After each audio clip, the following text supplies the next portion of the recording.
अस्सलाम वालेकुम जी। अच्छा, आज हम देखेंगे हाउ टू क्रिएट टैक्स चालान अंडर सेक्शन 236 के। अच्छा, 236 के डील करता है ऑन परचेज ऑफ प्रॉपर्टी। कोई भी टैक्स पेयर, कोई भी पर्सन अगर कोई प्रॉपर्टी खरीदता है पाकिस्तान में, तो उसे on purchase of property tax पे करना पड़ता है। अगर टैक्स पेयर फाइलर है तो उस केस में वो पे करेगा एट द रेट ऑफ 3%। 236 के सेक्शन है टैक्स का, advance tax on purchase of immovable property, जो जनाब प्रॉपर्टीज की ट्रांसफर पे जो टैक्सेशन है उसको डील कर रहा है। तो अगर पर्सन अपीयरिंग ऑन एटीएल यानी कि एक्टिव टैक्स पेयर लिस्ट में उसका नाम शामिल है, उस पे अपीयर हो रहा है, तो उस पे लगेगा 3%। और नॉन एटीएल यानी कि पर्सन टैक्स पेयर नहीं है या उसने अपनी टैक्स रिटर्न सबमिट नहीं की है, लेट सबमिट की है, तो उस केस में लगेगा 10.5%, यानी कि मोर देन 2.5% ऑफ 3%। तो ये था जनाब टैक्स का रेट, कि फाइलर के लिए 3% है और नॉन फाइलर के लिए 10.5% है। अब दूसरी बात ये है कि जनाब इसका टैक्स चालान किस तरह प्रिपेयर किया जाए। तो सिंपली ये आपने गूगल पे आना है।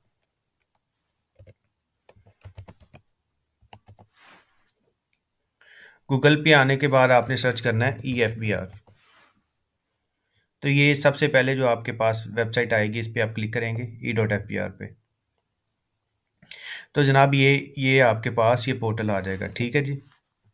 इसके बाद ये आपके पास टैब्स आ रहे होंगे, ये ड्रॉप डाउन ई पेमेंट्स है, सर्च टैक्स पेयर है, वेरिफिकेशन है। इसमें आपने जाना है ई पेमेंट्स पे और देन इनकम टैक्स। देखें जी, सबसे पहले E.FBR मैंने सर्च किया गूगल पे। उसके बाद मैं जाऊंगा ई पेमेंट्स पे और ड्रॉप डाउन मेन्यू खुल जाएगा। जैसे ही आप ई पेमेंट्स पे आएंगे, ड्रॉप डाउन मेन्यू आ जाएगा। देन मैं क्लिक करूंगा इनकम टैक्स पे। तो ये मेरे पास जनाब एक गेस्ट यूज़र का लॉगिन आ जाएगा और ये मेरे पास एक अपीयर हो जाएगा जी। अच्छा, अब इसको मैंने फिल करना है जी। अब फिल किस तरह करना है? सबसे पहले टैक्स ईयर आ जाएगा। टैक्स ईयर अभी आपको पता चल रहा है 2024। टैक्स ईयर डिफाइन करता है आपका पीरियड फ्रॉम जुलाई 2023 से 30 जून 2024। तो ये आपका टैक्स ईयर 24 आ जाएगा जी। एनटीआर नंबर देना है जी। अब ये सबसे पहले ये आ रहे हैं जनाब, टैक्स पे स्लैश विथहोल्डिंग एजेंट्स पर्टिकुलर्स। अब यहाँ उसके पर्टिकुलर्स आएंगे जो आपका टैक्स काट रहा है। अगर आप सपोज अगर आप किसी तहसील में अगर आपकी हो रही है, तो सब रजिस्ट्रार काट रहा होगा। अगर कोई हाउसिंग सोसाइटी है, सपोज कोई भी हाउसिंग सोसाइटी है, मॉडल टाउन लगा लें, आप DHA लगा लें, असरी लगा लें, SA गार्डन लगा लें, लाहौर स्मार्ट सिटी लगा लें, कोई भी हाउसिंग सोसाइटी है जी, पार्क व्यू है, व्हाट्सएवर। तो जो भी हाउसिंग सोसाइटी है उसके पर्टिकुलर्स आ जाएंगे। आप उसका एनटीएन देंगे और वो इधर उसके पर्टिकुलर्स उठा लेगा।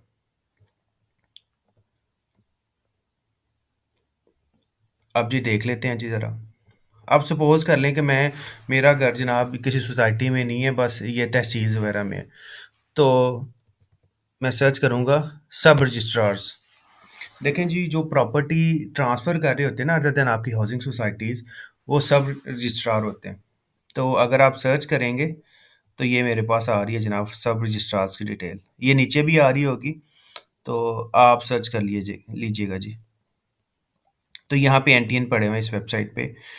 तो अब फ़र्ज़ करें जनाब, मैं लगा लेता हूँ ये देखें जी, समनाबाद है। चले मैं गुलबर्ग टाउन का उठा लेता हूँ, गुलबर्ग टाउन लाहौर।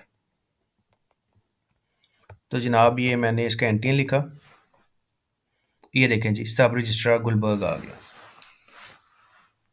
अब ये मेरे विथहोल्डिंग एजेंट के पर्टिकुलर्स पूरे हो गए। विथहोल्डिंग एजेंट मतलब जिसने मेरा टैक्स काटना है या जिसके बिहाफ पे मैं जमा करवा रहा हूँ। अगर कोई सोसाइटी होती तो सोसाइटी का आ जाता।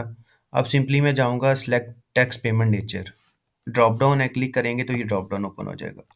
विथहेल्ड इनकम टैक्स एडजस्टेबल, ये जो आपका टैक्स ऑन प्रॉपर्टी है, tax on purchase of property adjustable है। मंथ, अभी जनाब जनवरी चल रहा है, जिस मंथ में आपकी प्रॉपर्टी ट्रांसफ़र हुई है, जिस मंथ में आपने प्रॉपर्टी परचेज़ की है। तो अगर आपने जनवरी में परचेज़ किया तो जनवरी आ जाएगा। उसके बाद आ जाएगा पेमेंट सेक्शन। तो पेमेंट सेक्शन में आपने सर्च कर लेना है 236 के, यानी कि 236 के। ये नीचे जाते जाएंगे आप, तो ये आपका 236 purchase slash transfer of immovable property under section 236 के, और रेट आप देख सकते हैं 3% है एटीएल के लिए और नॉन एटीएल के लिए 10.5%। अच्छा जी, अब इधर आपके पर्टिकुलर्स आ जाएंगे, टैक्स पेज डिटेल। जिस पर्सन ने प्रॉपर्टी परचेज की है इधर उसकी डिटेल आ जाएगी जी। तो जो भी आपकी प्रॉपर्टी की, जो भी सॉरी आपका एनटीएन है, अगर एनटीएन नहीं है तो सीएनआईसी लिख दें।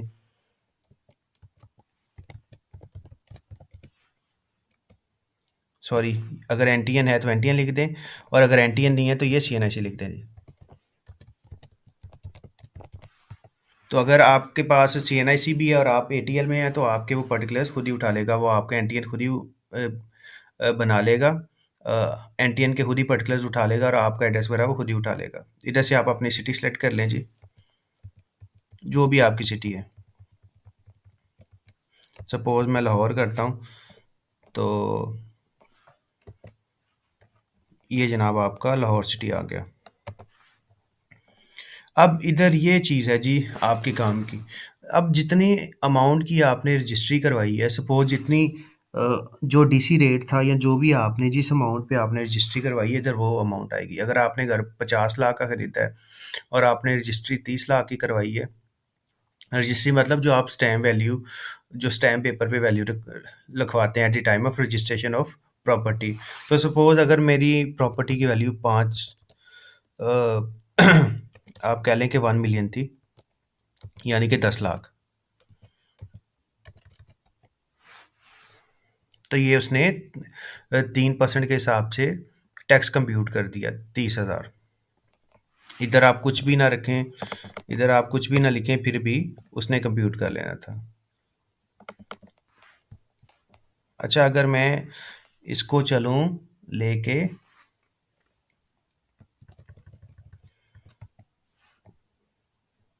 तो ये जनाब इसने जैसे वैल्यू आप चेंज करेंगे टैक्स रेट वो चेंज करता जाएगा उसके साथ साथ।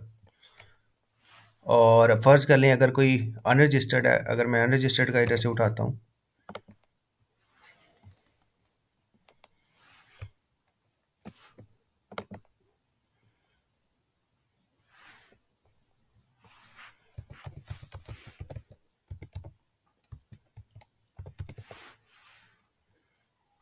तो ये जनाब अनरजिस्टर्ड है, देखें जी। अब ये रजिस्टर्ड नहीं है, तो इस केस में हमें नाम खुद ही देना पड़ेगा। जो भी नाम है, जो भी सिटी है, एड्रेस आ जाएगा जी, जो भी आप एड्रेस देना चाहें, पूरा आपके घर का एड्रेस, ABC सिटी।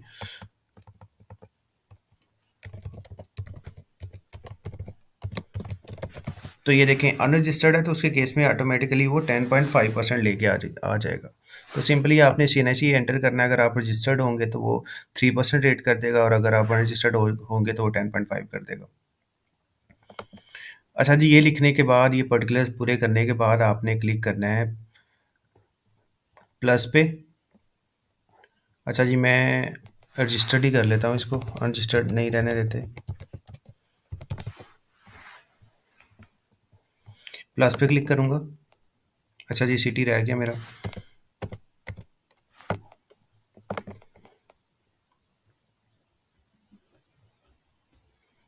तो जी ये मेरे पर्टिकुलर्स ऐड हो गए। मैं इसको ये एडिट पे क्लिक करके ये चेंज भी कर सकता हूँ। अगर आपको लगता है कि कोई गलती रह गई है तो आप चेंज भी कर सकते हैं, ठीक है जी।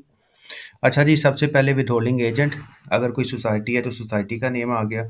अगर कोई सब रजिस्ट्रार है पाकिस्तान के किसी भी तहसील का तो उसका आ जाएगा।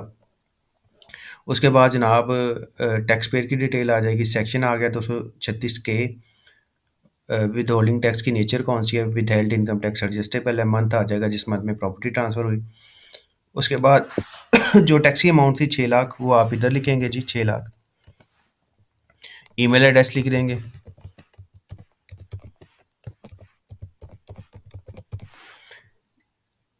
क्रिएट पे क्लिक करेंगे और उसके बाद वो कह रहा है जनाब ये चेक कर लें कि ये ठीक पे किया है। अच्छा जी, मोड आपका ADC पेमेंट ही आएगा। कंफर्म, और उसके बाद आप प्रिंट कर लेंगे। तो इस तरह के आपके पास ये PSID आ जाएगी। इसमें आपके ये विथहोल्डिंग एजेंट के पर्टिकुलर्स आ रहे होंगे। तो ये जनाब आप पे कर देंगे। आप किसी भी बैंक में पे कर सकते हैं, इसके अलावा आप ई बैंकिंग के थ्रू भी कर सकते हैं, और जो आपका वन बिल है उसके थ्रू भी पे कर सकते हैं। जैसे ही आप पे करेंगे, आपको एक ईमेल आ जाएगी, जो आपकी टैक्स चालान है वो कंफर्म होके आपको ईमेल आ जाएगी। अगर मैं आपको दिखा सकूं ईमेल भी,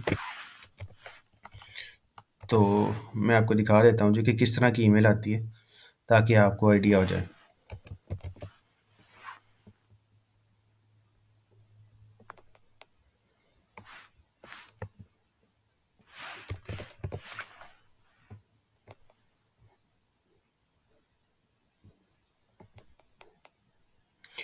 तो जी इस तरह का आपका सीपीआर आ जाएगा। ये डिटेल ऑफ टैक्स पेयर, इधर आपका पूरा नाम आ जाएगा और ऊपर विथहोल्डिंग एजेंट का भी। अब ये देखें, ये जो हमने सीपीआर अभी किया था, अब देखें इधर सिर्फ विथहोल्डिंग एजेंट का आ रहा है, टैक्स पेयर की डिटेल नहीं आ रही। टैक्स पेयर की डिटेल हिडन हो गई है, लेकिन जैसे ही आप पे कर देंगे तो ये टैक्स पेयर की डिटेल भी आना शुरू हो जाएगी। सो इस तरह आप जो है अपना 236 के का टैक्स पे कर सकते हैं। थैंक यू जी। अल्लाह हाफिज़।